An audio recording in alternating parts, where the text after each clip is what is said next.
Good morning, everyone. Happy Tuesday morning to you, and welcome back to Morning Musings.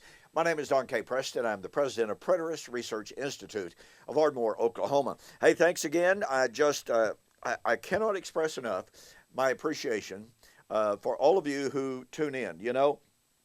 Hey, look, I recognize that I don't have tens of thousands of subscribers. I've got, I don't know, 5,500 maybe, working on 5,600.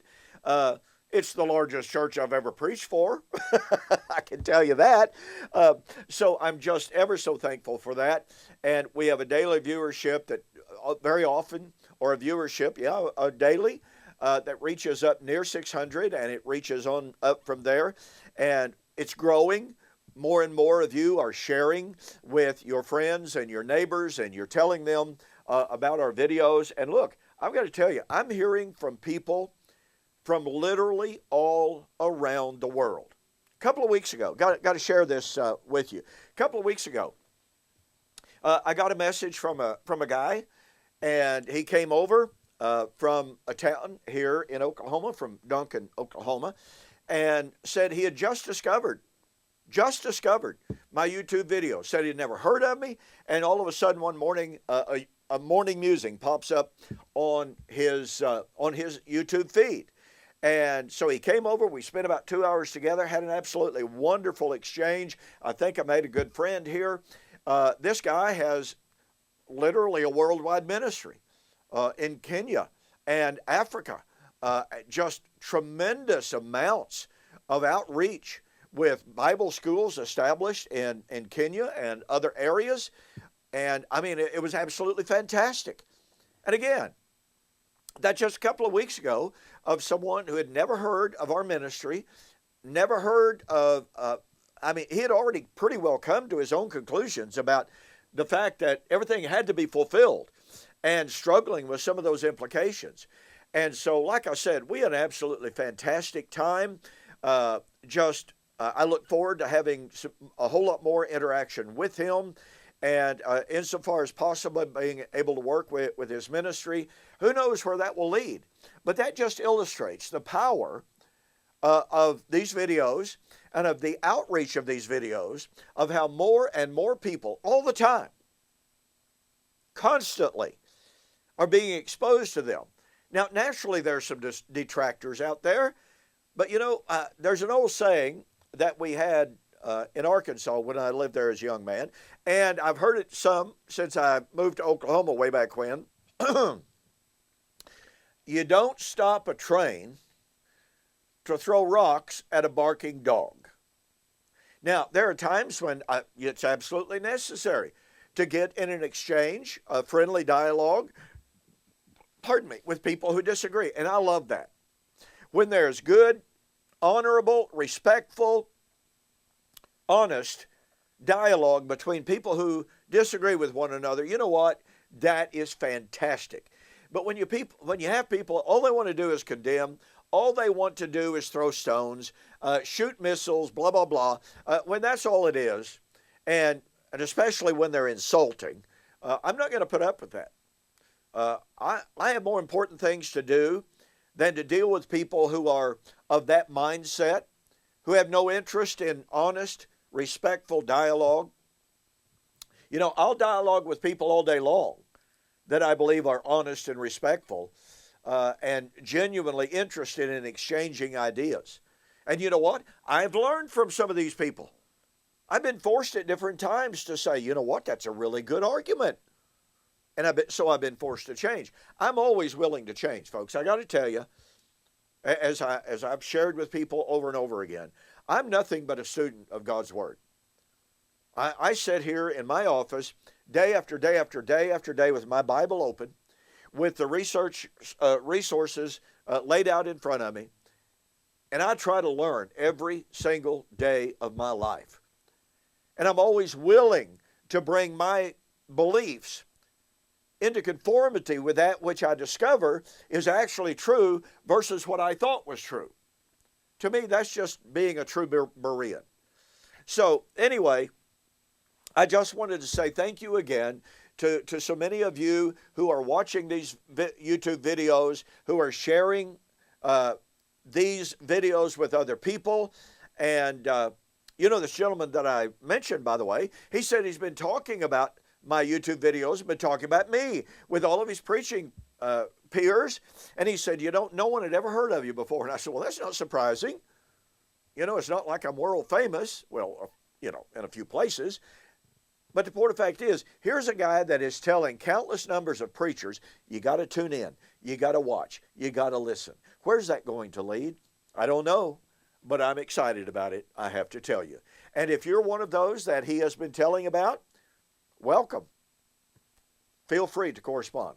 Okay, so I want to use this morning's video to drive home what we've been seeing about the time of the wedding. And this morning, I want to examine the consequences and the result of the wedding. Very often I have people tell me, well, Preston, if you believe all things are fulfilled, and if this is all there is, then there's nothing left for us. We don't have anything. And nothing could be further from the truth. Now, I may not get to some of those today, here on this Tuesday morning, but by the end of the week, by Thursday, I want to share with you some really, really exciting, really thrilling, really comforting, really wonderful realities that came into existence as a direct result of the wedding. Okay? Because you see, one of the greatest misunderstandings, I believe, in biblical eschatology is that people seem to think, well, at the day of the Lord, everything's over. No. At the day of the Lord, there is a new creation. And that is wonderful news. That, ladies and gentlemen, is the gospel. Okay, Revelation chapter 21. Now, back in chapter 20, 10 and following, what do we have? Pay very careful attention. At the end of the millennium, we have the great white throne judgment and the passing away of heaven and earth. Okay? Hang on to that. At the end of the millennium, we have the great white throne judgment, and we have the passing away of heaven and earth. Oh, and death and Hades are cast into the lake of fire and brimstone. Chapter 21. Now I saw a new heaven and a new earth, for the first heaven, the first earth had passed away. Well, when did it pass away? At the end of the millennium. Hello. Now, by the way, you need to go to my website and go under the PPW videos and look up last year's Preterist Pilgrim Weekend, which was a video version, of our regular Preterist Pilgrim Weekend. I had 2 lessons on the end of the millennium, the passing of heaven and earth, and the end of the millennium. And in that lesson, I demonstrate. Did you know that in Revelation 3 times we have the passing of heaven and earth? Now, for our dispensational friends who take the book of Revelation as sequential, in a chronologically sequential basis, that's kind of problematic. Are we supposed to believe that heaven and earth is destroyed 3 times at some point of time in the future? No. So, 3 times in the book of Revelation, we have the destruction of creation. Here in Revelation chapter 20, we have the destruction of heaven and earth. Chapter 20, verse 11. I saw a great white throne, and him who sat on it, from whose face the earth and the heaven fled away, and there was found no place for them. Look, this is at the end of the millennium. Do you catch the power of that? Heaven and earth fled away.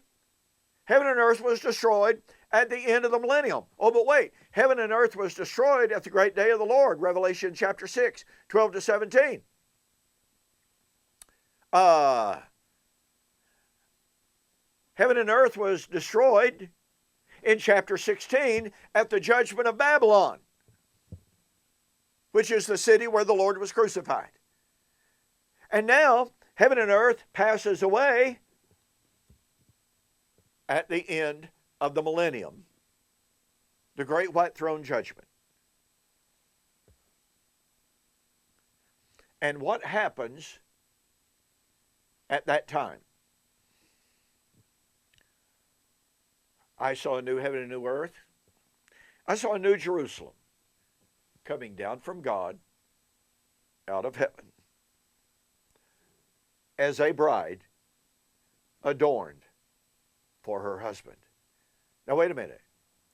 It was at the destruction of Babylon, i.e. Jerusalem, that the cry went out, "Let us be glad and rejoice, for the time of the wedding has come." Well, that means that Revelation 19 is likewise chapter 21, which is at the end of the millennium. And what that means is, since the wedding takes place after the millennium, that means that Matthew chapter 25, 1 to 13 is at the end of the millennium. Oh, but wait. Since the wedding takes place at the destruction of Babylon, i.e. Jerusalem, that means not only does the end of the millennium occur at the time of the end of the millennium, but it was in AD 70, the end of the millennium, in other words, was in the first century at the destruction of Babylon, i.e. Jerusalem, and that means that Matthew 25, 1 to 13 was fulfilled in AD 70, which means the Olivet Discourse is not a divided discourse. It's not about AD 70 and the end of time. It is about AD 70. And I'm already out of time. Oh my goodness. Okay. We've got more. Don't forget the April 2-book special. Go to my website, donkpreston.com, bibleprophecy.com. There's a tab up at the top, shows you how to save yourself $20 on 2 really great books. Hey, okay, I'm out of time. I got to get out of here. It's a busy, busy, busy day. So I will see you on the flip side.